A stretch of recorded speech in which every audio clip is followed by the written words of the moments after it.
Agradezco a Federico Berrueto que me reciba la llamada. Mi estimado Federico, muy buenos días. Muy buenos días, Rodrigo. Atiendo tu llamada con mucho gusto y saludo al auditorio. Mi estimado Federico, oye, ¿qué opinas de la propuesta de Alfonso Ramírez Cuéllar, presidente de Morena, para facultar al INEGI con atribuciones de revisión e inspección fiscal? Pues mira, yo creo que fue una volada. Alfonso Ramírez Cuéllar se ha destacado por su prudencia, ha sido una persona muy razonable y muy inteligente en su condición de presidente de la Comisión de Presupuesto de la Cámara de Diputados. Llama mucho la atención que un disparate, y voy a decir por qué es un disparate, como esos, él lo suscriba. La pregunta que todos nos hacemos es, ¿de parte de quién? ¿Vino del presidente? ¿Vino del grupo duro de Morena? ¿Es un elemento distractor? ¿Es un buscapiés? O sea, ¿cuál es la intención de este disparate? ¿Por qué es un disparate? Mira, un principio en el mundo, y lo digo en toda institución que tiene a cargo las cuentas nacionales, como es el caso del INEGI, hay un principio inamovible, y te estoy hablando desde que se iniciaron este tipo de institutos, que es más de un siglo. Hay un principio que es el volverlos instituciones técnicas no polémicas que parten sobre un supuesto, el anonimato de la persona que aporta información. Es algo parecido a las encuestas. Uh-huh. En las encuestas, el código de ética de cualquier casa encuestadora en cualquier parte del mundo parte del respeto que tiene uno que darle al encuestado para que no se dé a conocer su nombre, salvo que el encuestado lo quisiera hacer, pero el principio general es que tienes que preservar el anonimato de tu fuente de información. ¿Por qué? Para poderle dar confianza al encuestado, o en este caso, a la persona que el técnico del INEGI va a tocarle la puerta para pedirle información. Es un principio inamovible. Es imposible que al menos el INEGI pueda desviar su forma de manejo hacia un tema que comprometería precisamente pues su confiabilidad, porque entonces te vuelves informante de personas y sus domicilios. Claro. Entonces eso no puede suceder, y lamentablemente pues estuvo en esa propuesta. Pero bueno, es algo que no va a progresar, es algo que simplemente no tiene pies ni cabeza.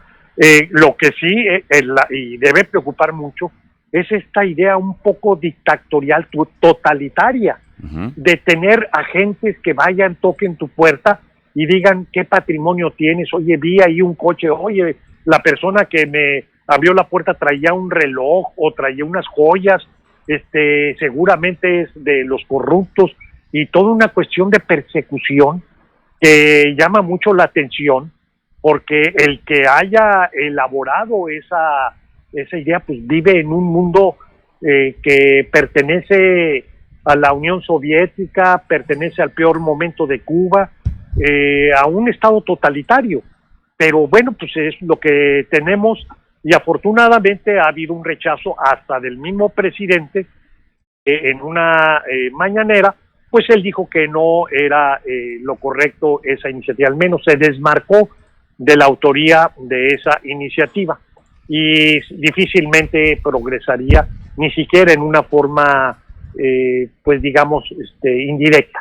El INEGI es intocable en términos de preservar el anonimato de las personas de las cuales aportan datos.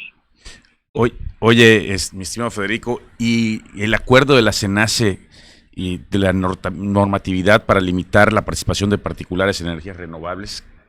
Pues mira, el problema, y yo escuché ayer a la secretaria de Energía y quiero entender la razón, porque es una cuestión pues, que va en contra de toda razón, de toda conveniencia, y lo que encontré como explicación, quiero entenderlo, es la limitación que tiene la red pública de transmisión de energía o de electricidad, uh-huh, que pertenece al gobierno federal o al Estado mexicano por razones de la reforma energética. Eso nunca se ha puesto en cuestión.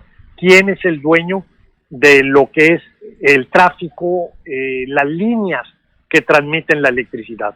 Es el gobierno.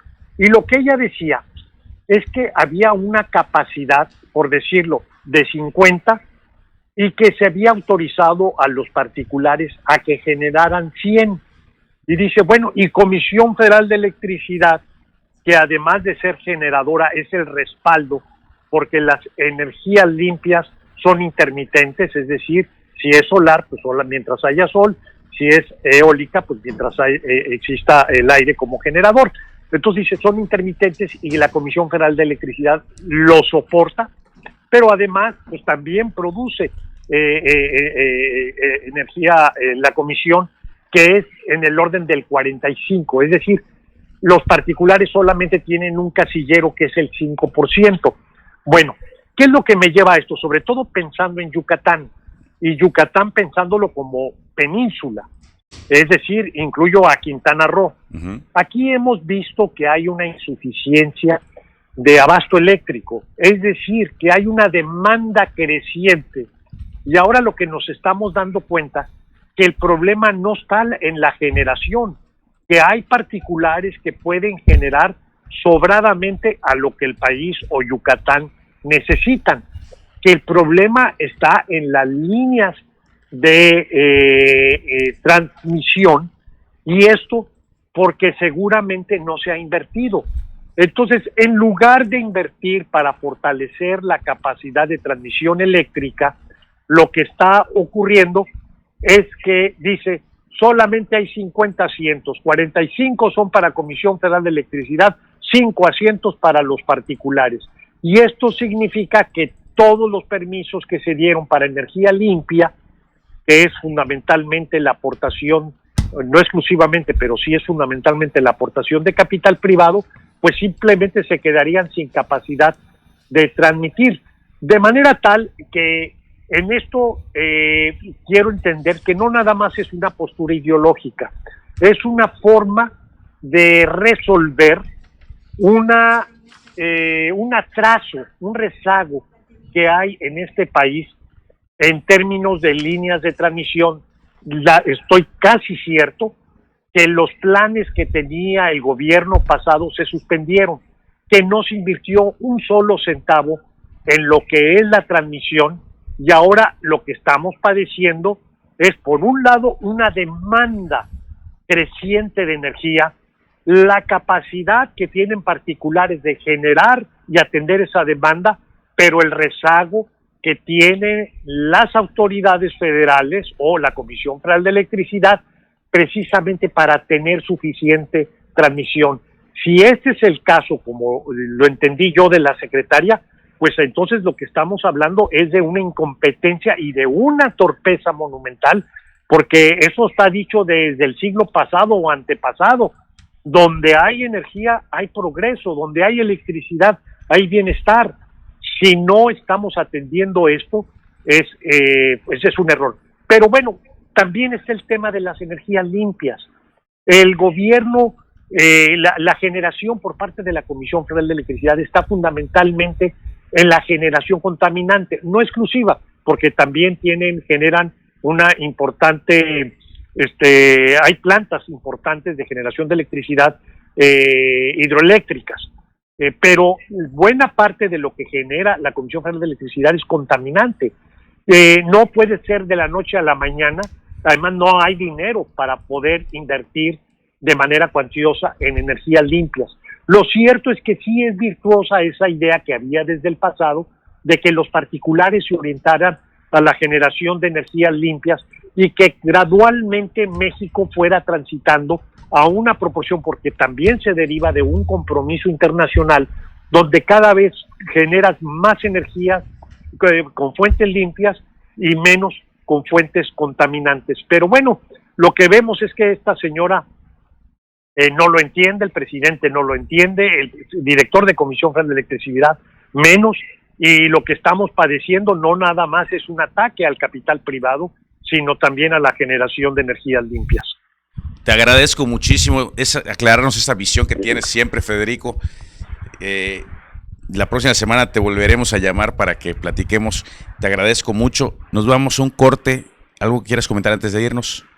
No atender nada más a tu auditorio en que estamos padeciendo el momento más crítico de la pandemia y recomendarles que no le hagan caso a aquellos, incluso aunque tengan autoridad, que dicen que las cosas ya están mejorando, que van bien, que tomen todas sus precauciones porque estamos en el momento más difícil de la pandemia. Te agradezco mucho. Nos vamos a un corte y volvemos aquí desde Mérida. Muchas gracias.